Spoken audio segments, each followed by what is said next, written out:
Hello writers, welcome back to Storylines.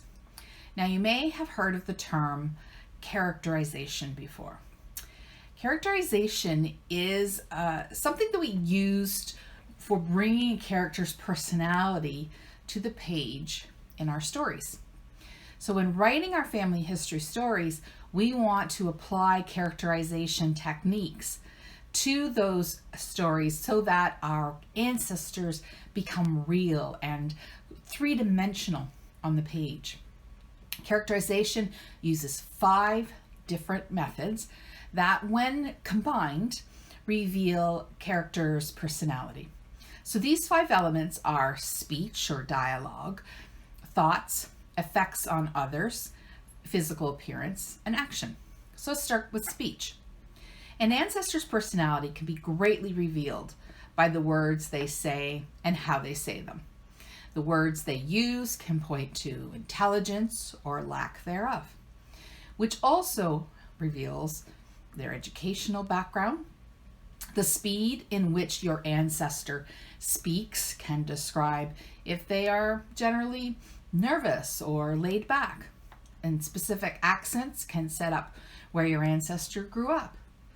If the speech is overly hesitant, your ancestor may be shy or unsure of something or themselves. Think about the people that you know in real life and how they communicate with you and how that reflects their personality. The same applies to your ancestor. Now let's talk about thoughts. Looking into the minds of our characters in written stories is a privilege often given to readers. So when a reader knows the inner thoughts and feelings of an ancestor, we are seeing a glimpse of their true personality and how they really view the world. Seeing these thoughts shows us if the characters are rational or irrational, confident or insecure, happy or sad, and many other important personal characteristics.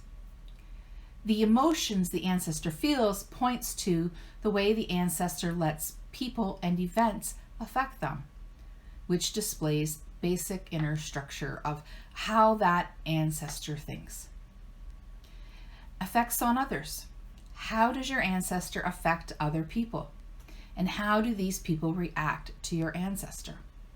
The answers to these two questions show your ancestor's personality as viewed by the people that know them. This information describes how your ancestor handles themselves socially and the relationships they are able or unable to form with others.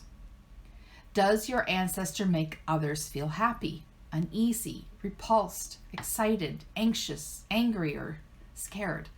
This will tell a reader what explicit aspects of your ancestors' personalities are put forth to all the other characters in the story, and helps us to better understand how to view the character.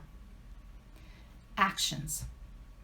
The actions and behaviors of your ancestor show what truly drives and motivates him or her.